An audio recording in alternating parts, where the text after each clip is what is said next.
Hey, how's everybody doing? My name is Joe. Uh, I'm just making this video basically to give an account and explain to you guys what exactly I experienced.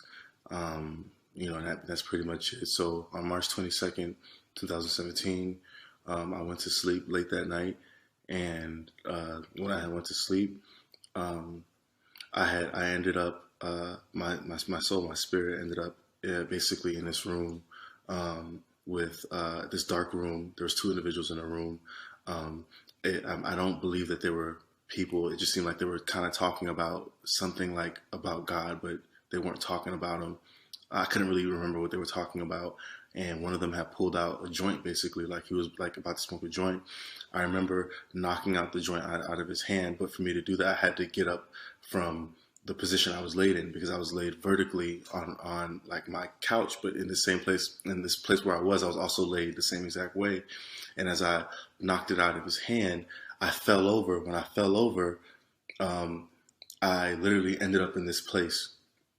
And this place was just a place of outer darkness. It was complete darkness. It was nothing but darkness. I couldn't see anything in front of me. I couldn't see my hands in front of me. I couldn't see or even feel like as if I had uh, um, uh, any kind of knowledge of where I was or the place I was in. And I was like even trying to pull my hands in front of me, and I couldn't see. I couldn't see my hands in front of me. And as I'm trying to figure out what's going on, because even in this world, like when you're trying to look through something, you give it a moment, expecting for like your vision to adjust and for you to see more clearly, like if it's in the dark or whatever. And so I'm waiting to see for it to adjust and to see more clearly, and it remained complete darkness, and I'm talking about thick darkness. And like maybe within a minute or so of being there, like a small light began to dim a little bit behind me, as if it was something. I don't know if the light was from me or if it was a small light behind me, that was allowed me to see where, began to open up and allow me to see where I was and what I was seeing.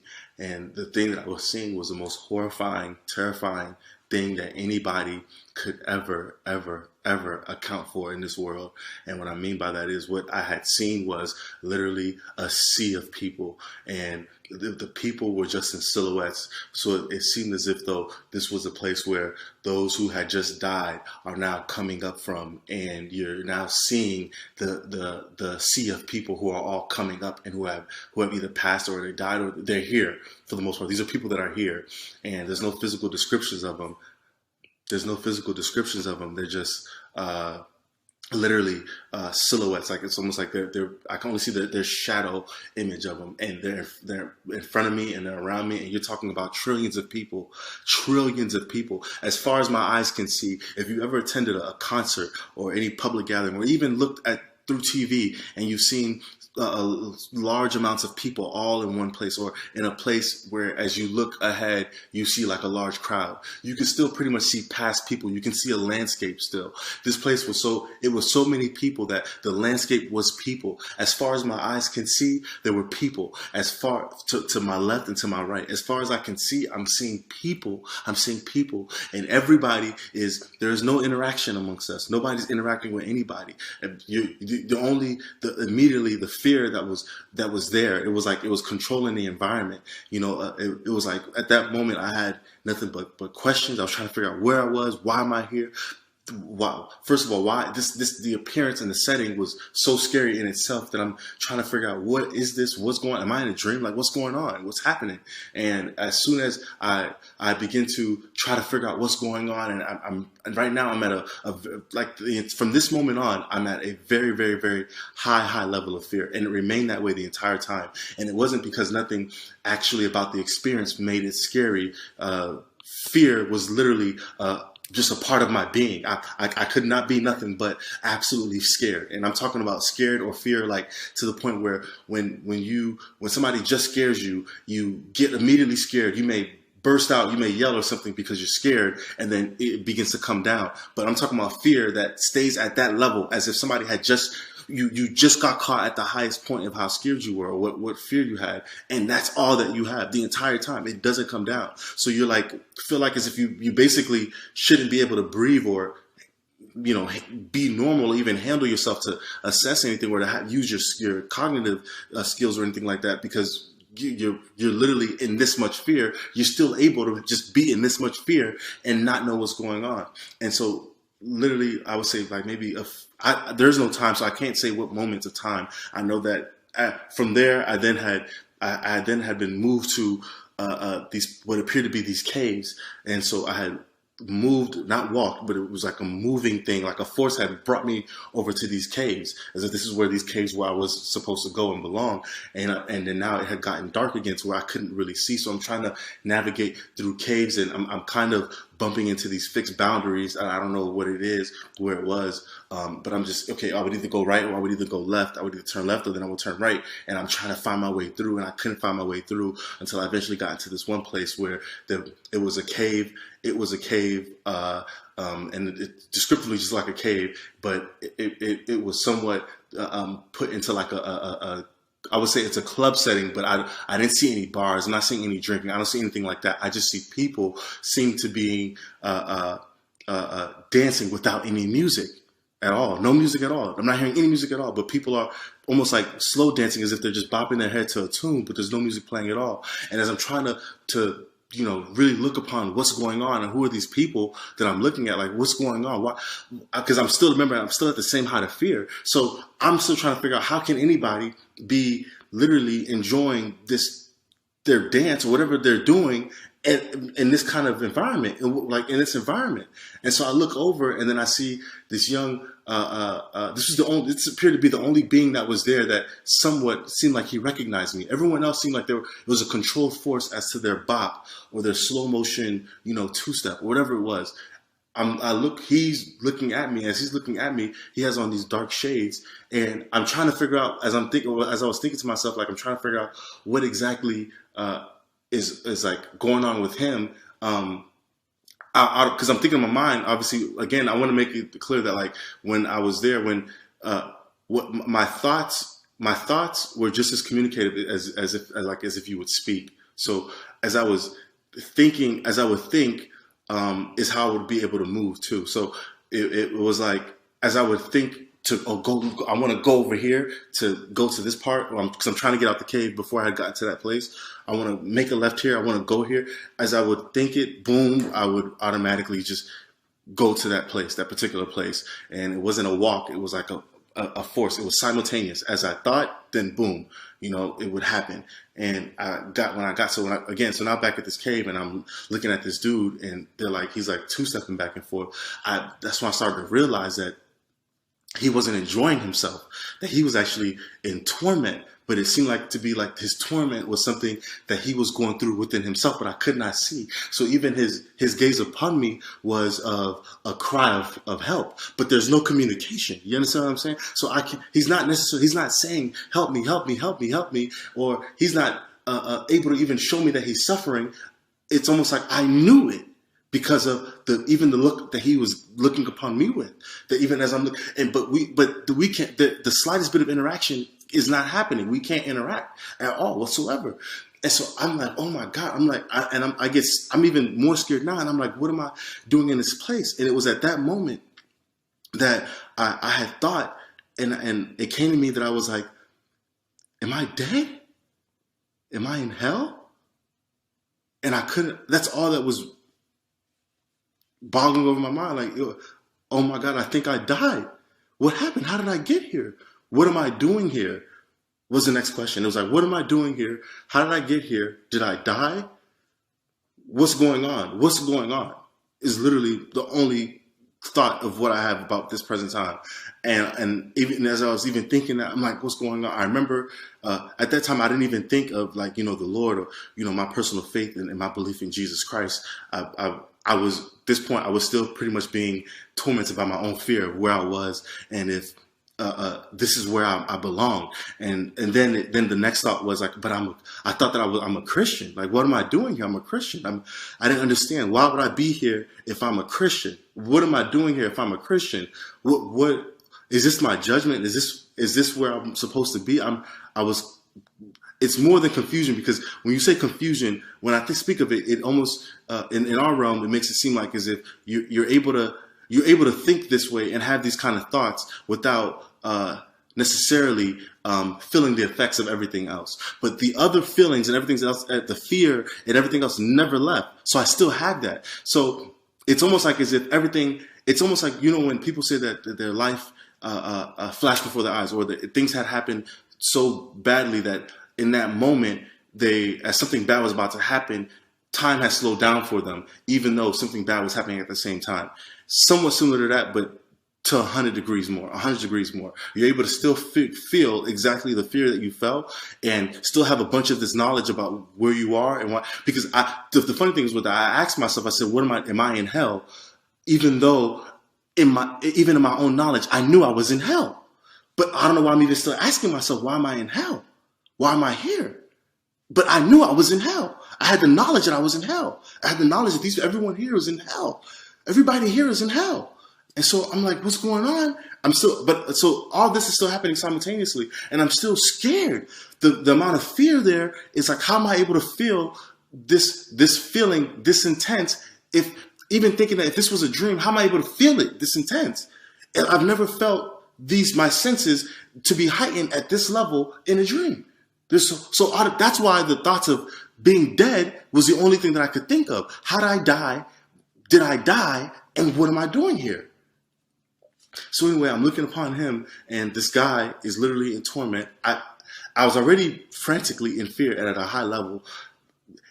But when I seen that upon him, and it was dawning on me that I was that I already knew it, but it was dawning on me that I was in hell. It caused me to, you know, even be more frantic. So I immediately, I'm looking for an exit. Where's the next place I can get out of? I think, you know, to go over here. I go towards the end of the room because I almost don't even want any of them to really even see me here. I don't even feel like I belong here. I'm trying to get out. And so in my attempt to try to get out, I go towards the other corner of the room. As I'm going to the other corner, of the cave, as I go to the other side of the cave, I can't see anything. So I'm still trying to figure out what way am I going and not going. And then even out of a form of desperation, I try to like basically escape to see if there's a way I can go up. If I can go upward, like, is there a way I can get up out to go up? Is there even an up? And I don't even remember being able to look up, because remember, you don't, as you think it, so is it happening. So even as I'm saying, I want to go up, or can I go up? Simultaneously, I'm already trying to go up, and I realized that I was at the ceiling of this place, but it was a fixed boundary, and I couldn't feel what the boundary was. All I knew was that from the point of the ceiling of feeling this fixed boundary, I felt immense heat. The amount of heat that I felt on top of me, the immense heat that I felt on top of me was so scary. I'm trying to explain it to you guys, and you have to understand that, like, for me to even do this, if people know me, for me to even do this is more than, if you know my character, is more than enough to at least let people know that, like, this is serious for me to get to this level, to explain it, to talk about it at this level, because I'm somebody that I'm not really that open to just letting everybody into my life, and, you know, and be open with my life, whether it's on social media or whatever it is, anything in this life. I'm not just open like that. I'm more of a secretive person.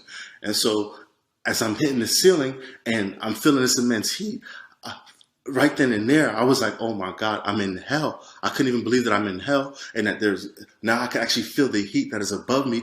The heat was so intense, even from what was above me, that I'm not seeing any physical flames, but this heat felt like as if even now, if I press my way forward, that it was enough for me to say, I don't even want to go up, because I knew that this fire would consume me, because the heat felt like real life. It felt like I was like real life heat. It still felt like the heat that you would feel here. As if you put your hand over a stove, you would feel the heat. Like, you would literally feel the heat. You would feel the intense heat. And it was even hotter than what you would consider to be a stove. So even as I'm going up, it's like, and I'm coming back down, like, oh my God, where's all that heat coming from? Why is there this much heat on top of me? And so I'm just frantically trying to figure out where I was, what's going on.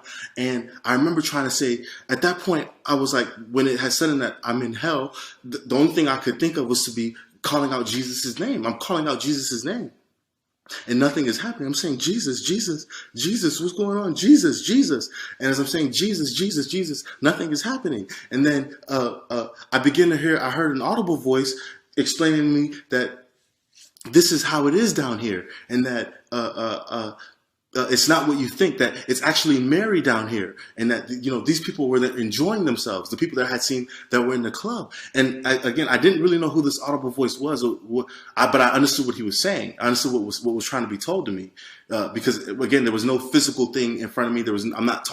I wasn't seeing a spiritual being. It was he was able to communicate with me through my thought in my own head, just to talk to me somewhat in the same way that we have voices here in our own heads now, here as we're on earth.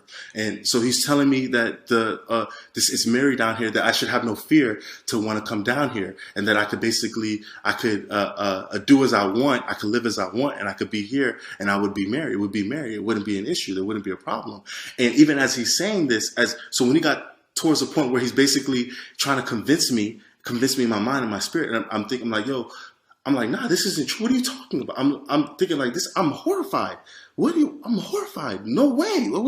No way am I coming here. No way will I be here. Like, without a doubt, there's no way. There's no way for anybody that I would come here. I would be here. I would even want to be here. I would even consider it. And so I'm thinking, and this is after me saying Jesus, I'm like, what's going on? And then I remember when I was saying that, I just went back to reverting to saying, Jesus, like, give me a Jesus, like, what's going on? Why is, I'm saying your name, like, Jesus, what's going on?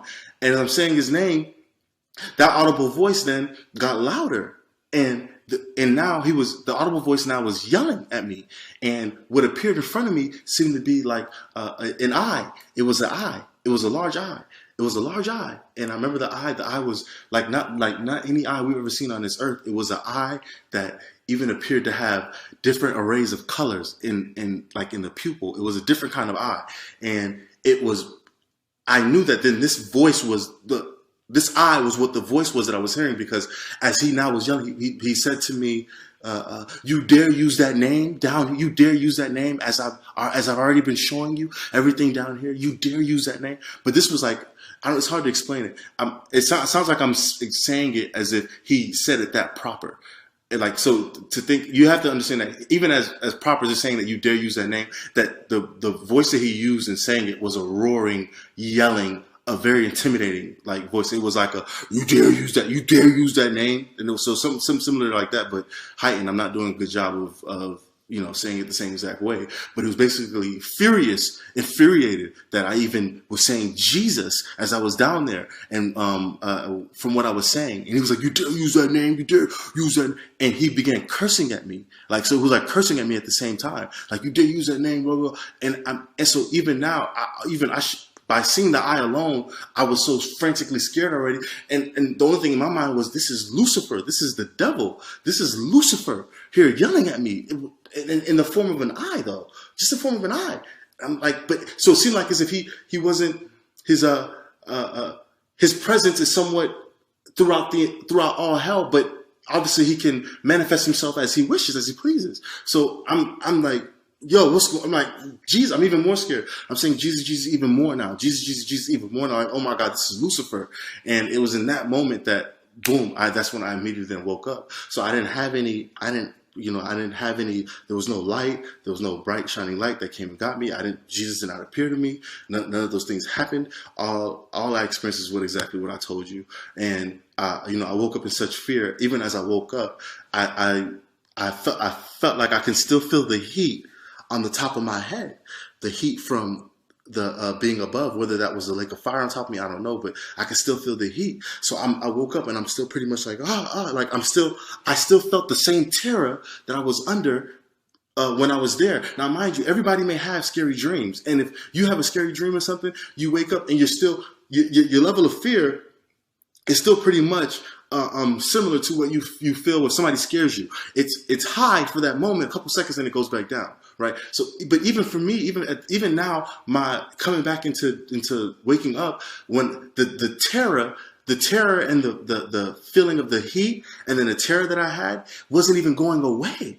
Meaning that it wasn't at the same high level, but as it was going away at a slower pace. You understand what I'm saying? Does that make sense? Like, it was a lot less slower, as how if somebody scared me, I would quickly come down and be like, okay, yeah, well, that was you, not funny, whatever. This was entirely different. This was, I could almost still feel, even it's 2 days now, it's been 2 days, and I could almost still feel the terror of being there. And it's hard to describe that, because when you say terror, people here with our senses, we're only equate terror to maybe what we see, right? Maybe we see something that makes us terrified, or you're in a movie, something is going on that terror is a sense that is induced, and it can raise or be high, whatever. I was still feeling the terror of it being at a high level and not going away, and it was coming down slowly, and I was still frantic. I was scared. I was still feeling the heat. I immediately came. I ran over to my wife, and I had to wake up and tell her, like, yo, I just had the worst nightmare or whatever. I had the worst nightmare. I'm still kind of disoriented, because I'm not really sure if I'm really out, because being there and understanding the concept of eternity, that I couldn't get out. And that's another thing that I wanted to touch on. Because remember, again, the reason why it seems like I'm describing this stuff out of sequence is because it's all happening simultaneously. So remember, I said that I had the knowledge. So even though I'm not saying, oh, I'm here for eternity, I didn't have to say that to myself. Everyone had the knowledge that you could not get out. Or at least I'm going to say I did. I knew and I understood I could not get out. And not only that I couldn't get out, but that I was here forever. I understood that I am absent of time, and this place goes on forever. And I understood that. And I think it was a part of the fear. It was a part of the terror, that all this stuff that I have knowledge of, instantly I'm completely all knowing. I'm all knowing. I know it all. I know it. Even though I'm even questioning all the things that I know to be true. The same way we know I'm breathing air because oxygen goes to our lungs. We learn common things here, the natural laws on this earth. We know it. We just know it because we know it, either because even if it's not explained to you, you just know it to be that way. So it's the same exact way. I just knew that I was here forever. I was stuck here forever. I couldn't get out. And what was going on was being controlled. And that was the worst part about it. That was the worst part about the entire experience. That was the worst part. The worst part, and the worst part of the lack of hopelessness, and that nobody can interact with anybody else. Nobody. There's even comfort in being in an oppressive state. There's comfort. Good example. I'm being real. Me being a black person, it's comfort. There's still comfort to feeling like, or knowing that, your struggle of what you go through to overcome, racial disparities or racial discrimination or biases, that I'm enduring it amongst a group. There's a certain level of comfort there, and feeling, and in everybody's own heart. Or if you're in jail, even people in jail have a comfort that they're not the only ones in jail. Even if they're in solitude, they understand that there's other people here, and that this is something that others are enduring with them. You're not even given simple comforts like that. You don't even feel, it's not that you don't even care. It's not an element of that realm. You don't even feel a comfort. Comfort is absent. So there's no recognition of, look at how many people we're all going through it. Look at how many people are here. It's impossible. There can't be a party in hell, because even though when you're in hell, the only person that you believe that is going through something that you can feel and feel and go through is you. The only thing you can be, even if you're there with millions upon trillions of people, you feel as lonely as if you're the only one there. And that's hard to explain. You feel like you're the only one there. That's exactly what it was. Exactly. So absent comfort, absent no interaction. Everything that appears to be even slightly good is not there at all. So it's horrifying. And mind you, again, like I'm saying, it's not because I had the knowledge of all these things that I was horrified. Horror and terror was a part of the elements, the environment. It was a part of the environment. It was exactly, you could not even choose to be at a different level of fear if you even want to, because you don't even have the cognitive abilities to decide to yourself that I'm not going to be scared, or what's really going on. Let me figure out before I just, act frantic. There is the cognitive functions that we have here are completely absent. And that's what people need to understand, that there's no controlling of it. A lot of the things the very small things that you take for granted, that you have autonomy over, that you have autonomy in mind, you have autonomy in movement, you have autonomy in what you think and how you think and what happens and what's going to happen. All that stuff is literally, it's good. I realize it's a good characteristic. It's a good thing that you have autonomy. It's a good thing. So imagine absent anything that's good. Imagine no interaction. Family, you can't even consider family. Your family, you're not even considering your family. At this, as far as you're concerned, you even understand the aspect of that even your familial ties that you consider to be family is somewhat minute. It doesn't really exist. Blood relations are just physical, but the spirit is enduring on its own. You won't even consider yourself to have brothers and sisters and those of loved ones. The only kindred you have is maybe those you have. I don't even know how anyone can even have the ability. For me, I didn't have an experience where I was able to have the ability to even think of loved ones. All I could endure and deal with was what was presently controlling me in that environment. And nothing else mattered. Nothing else mattered. Nothing else mattered. And so that's why I'm sharing this, because I feel like people need to hear this stuff. And I feel like I've been the person that I've seen tons of these near-death experiences, or at least people with near-death experiences, or have testimonies on the website or on YouTube talking about how they experience hell. And again, it's when somebody is explaining it to you, I already understand that, unless this is meant for you to hear it. If somebody's explaining it to you, it does not do it justice to what it really is and how it really feels. It doesn't. So the greatest impact, unless there's really grace and God has grace and mercy over your life for you to be able to really understand what somebody is saying, or for at least for what I'm saying and how I'm explaining it, because physically you're not able to even really touch that deep. So it would have to be a miracle for God to touch somebody's heart to come to an understanding of what it is I'm explaining. And so that's why I understand that. And so that's why I'm not doing this for people to believe me. I'm doing this because I am in fear of my own record. I'm in fear of going and ended up in that place. I'm in fear of answering up to my life and what I'm doing in my life, in every single aspect of it, every part of it, every single aspect of it. I'm in fear. I'm in fear of my own thoughts. I'm in fear. I'm in fear, let alone because if it causes me to end up in that place, I'm in fear. And even if I'm not supposed to be in fear, I still feel some of the terror and some of the things. It's only been 2 days, so I'm still pretty much dealing with the feelings of all of it, and the memory of it. You know what I'm saying? So I just wanted to share this, man, for somebody who maybe wanted to stumbled across this video and they're undecided and they're not sure. They don't really know, what's going on, or whether you believe in Christ or you don't. Hell is real. Hell is real. Whether you're an intellect or whether you're someone who has never attended school in your life, hell is real, and hell is not something that is based on belief. This is not belief. This is not your belief. This isn't what you believe. This isn't everybody has respective rights in what they believe in. This is what is true. This is what is really going to happen. What is really going to go on? What is really happening? What is true? What is true? This has nothing to do with belief. I don't care what your belief is. I don't care what your background is. Nobody is going to sway me or convince me about my experience to denote it to be any less real than you even trying to explain to me what you're talking about. I don't even consider half of what I see here to be real at all. It's all a facade. It's all a mirage. We're all just passing through, and we're all literally, and the majority of us are being deceived. And the devil is deceiving us, and it's all deceptive to make us think that we actually have these abilities, and our autonomy can't be taken away, and this stuff can't be taken. That this life is really forever. Listen to me. There's no such thing as YOLO or living for the moment. You're gonna have all the time in the world to live for the moment, in terror, for the rest, for eternity. In terror, in fear, you'll be living for the moment, and because that moment is all you have, and nothing else will matter. Not one single thing you do here, as a form of enjoyment, will be even remembered for you to even say that at least you lived the life that you live. The only thing that you will have to stake claim to this life is why did I even have a life to end up here in the first place? I would have rather not even had a life. I would have rather not even had any pleasurable thing, because at least there's still hope that I'm going to get through it. There's still hope that there's something better at the end of the road. There's still hope that things can change. The stuff we talk about all the time. What's the whole premise on wanting to live for the moment is that you only live once. Now imagine, what if I told you only die once too?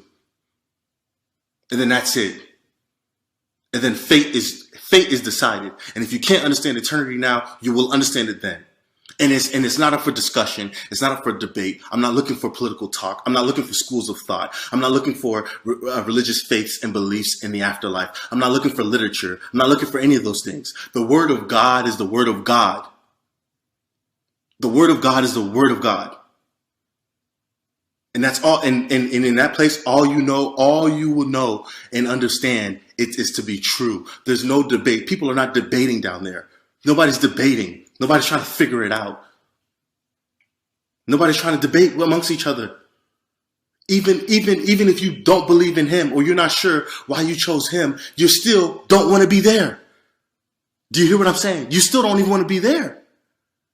So I know that even if you're a devout Satanist and you believe that you follow him and Satan is you adhere to his principles and you believe in what Satan is doing and what the devil is doing and you like that way of thinking or whatever reason is why you chose him or you choose that path, you still won't want to be there. You still will not want to be there. You will not want to be even thinking of why you chose him. All you're going to want to do is beg for your life to get out of there. Everyone is trying to get out. Everyone is trying to get out. And nobody's concerned about the suffrage of anyone else because what you're going through is so heightened. It's such at a high level of what you're dealing with alone that you probably couldn't even remember if you had a mom. You couldn't even remember if you had a life once before. How many brothers and sisters you have. These things are not even of concern. Who's your loved one? Where's your kids? None of that stuff. None of it matters. None of it. None of it. So I just wanted to, put that out there and let everybody hear this because if you can't see that from my look, my expression, how it's coming from my heart, that I'm not telling the truth, I have no reason to lie. I have no reason to do this. Nobody has any reason to just come out and say things just to say things. Neither does everybody can give an account for what they want to give an account for. But I know what was real. So at least for me, I want to make sure my record is clean so that you can't say that I didn't say it. So that nobody can, so that it's known, that everybody knows that Joe said it, that I said it. I want everybody to know that Joe said it, that I said it. That's how important it is to me not to be there. Yes, I said it. And I'm telling everybody, say what you want to say about me. I don't care. I said it. I said it. And I told you. So my hands are washed because I told you. I told you because I'm now going to be accountable for how I'm going to live my life from this day forth. So, and that's, that's the most honest I can be with people. If I love you, then that's the most honest thing that I can do. And I could tell you, you can write it off. More than half of people maybe can write it off and live your life here. You can continue to live your life here. But like I said, it's everybody going to have their day and that's not going to stop. That's the one thing that nobody can overrule or overrun. So as long as you have your day, you're going to have your date. When they say the day you were born, now here comes the experience of the day that you die. You can't say that you didn't hear it. At least not for me. You can't say, because this also will at least be my eternal proof of record of me letting people know that this was real, that hell is real. Hell is real. There's no such thing as coming close as Christians. If you even debate in your mind, if you got to even review your record to figure out whether or not you're going, you're already probably on the wrong side. Because I'm telling you right now, the decision is unanimous. We're not looking for majority vote. There's no board in heaven. There's not a majority vote as to who's going and whether you're going or not. There's no politicking. It's unanimous. Either the Lord knows you or he doesn't. Either you have a relationship with him or you don't. And what I mean by relationship, I'm not talking about past relationship. Now. Right now. You could even know God. You could have prayed to him and he answered your prayers. And that was your proof as to why you attained to this faith that you believe that you believe in God. Or you've told other people about Jesus because of little experiences you had, whether you prayed or you were healed before, or you've always had a feeling, maybe you've even had his presence with you before, or you're even more of an active believer. You've had an ongoing relationship with him throughout your entire life. Maybe you grew up in a church, whatever it is. If you do not have the Spirit of the Lord in you, free from indwelling sin, you hear what I said, free from indwelling sin. At the moment that he comes, with the moment that you die, you'll find yourself in hell. And you'll be thinking to yourself that I'm a Christian. You wouldn't even understand. You wouldn't even understand what you're doing there. You won't understand. To me, that's too much of Russian roulette for me. That's too much. I'm not looking to come close. I'm not trying to just get in. Because now that I realize there's no such thing. You can't think with your carnal mind. There's no such thing as just now getting in. You're not going to just make it in. There's no such thing. There's no review of the evidence. You're in or you're out. Either his blood is on you or you're not. Either his spirit is in you or you're not. Because it's not merit-based. It's not based on what works you do, what good things you perform. That's what I mean. It's carnal. Because even as somebody you think you're a Christian, you ain't gotta believe in all that spiritual stuff. You just believe that if you're a good person that you're gonna make it. There's no review. Do you get what I'm saying? At death comes determination. At death comes judgment. And there's no appeal. I don't even know if you'll even have time to their disagreement. Like I said, when I was there, everybody, it seemed zombie-like because everybody literally could not do anything about it at all. So it's like, so what you think and believe means nothing. You have no power. What you think and believe means nothing. You have no power. So you better tap into the source. You better find out who really has power. Who is the king of this earth? Because everything here perishes. And not buy into the lie. Don't buy into his lie. Please, I'm begging people, please do not buy into the lie.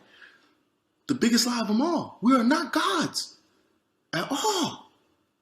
At all. We are not gods. That's what I mean. Even the little bit of ability that we have here, man, we're fooled. He's gotten us to believe that we really think we're gods. We really think that the way we think matters. We really think that the way what we say and how we feel and how we see things matters. You have no say-so at all. At all.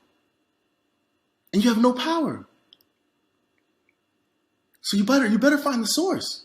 That's my best advice. Get to the source.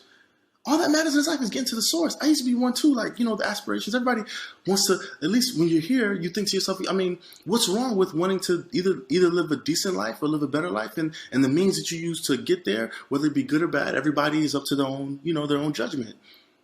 Leave everybody up to their own judgment. Pursue what you want to pursue. I don't even really know what the point of pursuit is at this moment at all, unless it's for his purpose, unless it's for me to have an understanding of where I'm going. Because this pass through is so temporary, the timing is so short. And matter of fact, it's not even about the timing. The fact that I know that every man is gonna die. And the chance and the risk that I can end up there, if anybody goes there, anybody that is there would wish that they had a second chance. Because they probably would be radical. They wouldn't even live this life, even caring about what they eat, or how much hours they're getting of sleeping, or whether or not their kids are rebellious, or whether or not their mom loves them, or whether or not their dad loves them, or whether or not all the frivolous things that we care about. I don't even know if that, I don't feel like I want to care about any of those things. Even though I still have love for those things and the people in my family. And there's no way that I will allow those things anymore to have any priority to my eternal destination. That's the key. You want to talk about winning? We love talking about winning. Winning is making it eternally to your destination. That's how you win. Find your eternal destination.